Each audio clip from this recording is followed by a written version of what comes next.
नमस्कार, आप देख रहे हैं हमारा स्पेशल प्रोग्राम और आपके साथ मैं हूं हर्षिता। मध्य प्रदेश में भाजपा ने अपने 39 प्रत्याशियों का ऐलान कर दिया है और ऐसे में कई जगहों पर बीजेपी के उम्मीदवारों का विरोध भी देखने को मिल रहा है।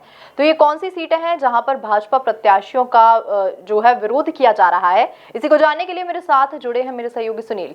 तो सुनील, बताइए हमें कि ये कौन कौन सी जगह है जहाँ पर भाजपा के प्रत्याशियों के लिए विरोध के स्वर जो है बुलंद हो रहे हैं। जैसा मध्य प्रदेश में बीजेपी ने अपने 39 जो उम्मीदवार हैं उनकी घोषणा कर दी है, तो उसको लेकर हम देख रहे हैं कई सीटों पर उनका विरोध देखने को मिल रहा है। इस तरह बात करें इस विरोध की तो हम धर्मपुरी सीट की बात करेंगे। कालू सिंह ठाकुर का एक ऑडियो वायरल हुआ, तो उसके बाद नंदर खानों से उनका विरोध देखने को मिला। चांचौड़ा सीटें वहां पर प्रियंका मीणा का विरोध देखने को मिल रहा है। जो ममता मीणा है पूर्व उम्मीदवार, वह इसका विरोध करती दिखाई दे रही थी। इसी तरह छतरपुर की सीटें या ललिता यादव जो है वर्तमान उम्मीदवार, उनका विरोध करता जो पूर्व प्रत्याशी वो करती हुई दिखाई दे रही थी। सोनकच्छ जो सीट है वहां पर राजेश सोनकर का विरोध जो पूर्व प्रत्याशी थे राजेंद्र वर्मा, वह करते हुए दिखाई दे रहे। इस तरह झाबुआ में भानु भूरिया पर आरोप लग रहा है कि परिवारवाद के जरिए उनको फिर से टिकट दे दिया गया। इसलिए महेश्वर में राजकुमार मेव को हमको टिकट देखने को मिला, उनको बागी होने पर सवाल उठाए जा रहे हैं। इस तरह महाराजपुर में कामाख्या सिंह है, उनका भी परिवारवाद को लेकर हमने जो विरोध है वह देखने को मिला। इस तरह हम देखेंगे जो बीजेपी के जो ये उम्मीदवार जिनकी हमने बात की, इनका विरोध लगातार हम देख रहे हैं क्षेत्र में करते हुए जो बीजेपी के ही कार्यकर्ता है वह दिखाई दे रहे हैं। बात करें हम पिछले कुछ दिनों की तो हम देखा बीजेपी कार्यालय पर भी एक प्रदर्शन देखने को मिला था। इसी तरह से हम देखेंगे जो महेश्वर है, महेश्वर में जो बीजेपी के वर्तमान में प्रत्याशी बनाए गए राजकुमार मेव, उनका विरोध देखने को मिला और बीजेपी के जो कार्यकर्ता है उन्होंने ही उनका पुतला जलाया। तो इसको लेकर उन्होंने आरोप लगाया जो पिछली बार राजकुमार मेव जो वहां पर बागी के रूप में खड़े हो गए थे, इसी कारण जो वहां के जो वर्तमान उम्मीदवार थे उन भूपेंद्र आर्य, उनको हार का सामना करना पड़ा था। और विजय लक्ष्मी साधो कांग्रेस की जो उम्मीदवार थी वो उन्होंने एक बड़ी जीत दर्ज की। तो काफी कुछ महत्वपूर्ण है। बीजेपी में जो ये प्रत्याशी घोषित किए गए इनका विरोध देखने को मिल रहा है। जी, भाजपा के जो प्रत्याशी हैं उनके विरोध पर अब आला कमान भी नजर बनाए हुए है और कहा जा रहा है कि उन्हें मनाने की भी कोशिश की जा रही है। तो ऐसे में क्या भाजपा जो है टिकट बदल सकती है? जी बिल्कुल। इसके अंदर खानों से बात करें तो हमने जो पुरानी परंपरा देखी बीजेपी की, तो बीजेपी ने टिकट कभी नहीं बदले।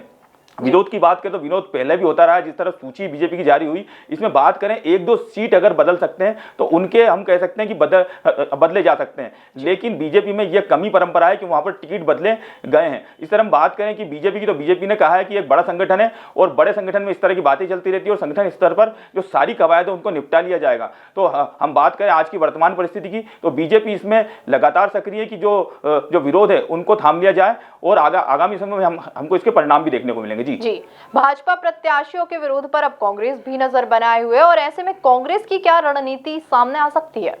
ये कांग्रेस लगातार जो बीजेपी के जो बागी हैं उन पर नजर बनाए हुए। बात करें हम पिछले कुछ दिनों की तो हमने देखा जो निवाड़ी है वहां पर रोशनी यादव को कांग्रेस में शामिल कराएगा। इसी तरह से आज शिवपुरी में भी जो बीजेपी के एक बड़े नेता हैं वह कांग्रेस में शामिल हुए। इसलिए पिछले कुछ दिनों से हमने देखा कि ग्वालियर चंबल का जो इलाका है वहां पर रघुराज धाकड़, इस तरह राकेश गुप्ता और बैजनाथ यादव, इस तरह बड़े नेता जो है वो बीजेपी के नेता वो कांग्रेस में शामिल हुए। तो काफी कुछ महत्वपूर्ण है। कांग्रेस लगातार जो बीजेपी के बागी है, जो नाराज है, उन पर नजर बनाए हुए हैं और शायद इसी का नतीजा कहा जा रहा है कि जो कांग्रेस की जो पहली सूची है वह अभी तक जारी नहीं हुई है। तो जो आगामी जो समय है उसमें हम देखेंगे बीजेपी की जो बागी हो सकते हैं वो कांग्रेस की लिस्ट में भी शामिल हो सकते हैं। जी, जिस तरह से देखिए भाजपा ने प्रत्याशियों की सूची जारी करने से पहला दांव खेला था, लेकिन ऐसे में उन्हीं के कार्यकर्ताओं द्वारा विरोध किया जा रहा है, तो इसका फायदा अन्य दलों को कितना हो सकता है?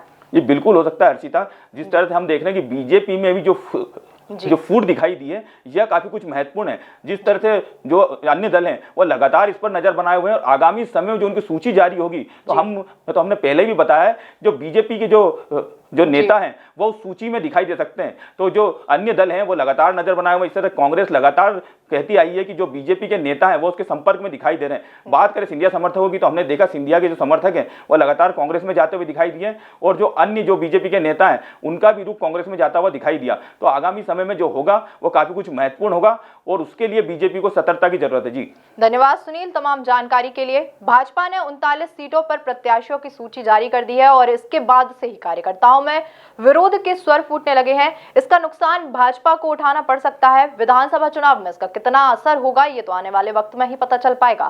फिलहाल के लिए इतना ही। ऐसे ही ताजा तमाम अपडेट्स के लिए बने रहिए आप एमपी न्यूज के साथ। एमपी की नब्ज, एमपी का हाल, मध्य प्रदेश की हर खबर एमपी न्यूज टीवी के साथ। लगातार खबरों के लिए सब्सक्राइब करें हमारा YouTube channel MP news TV. Latest updates के लिए बेल आइकन दबाना जरा भी न भूलें।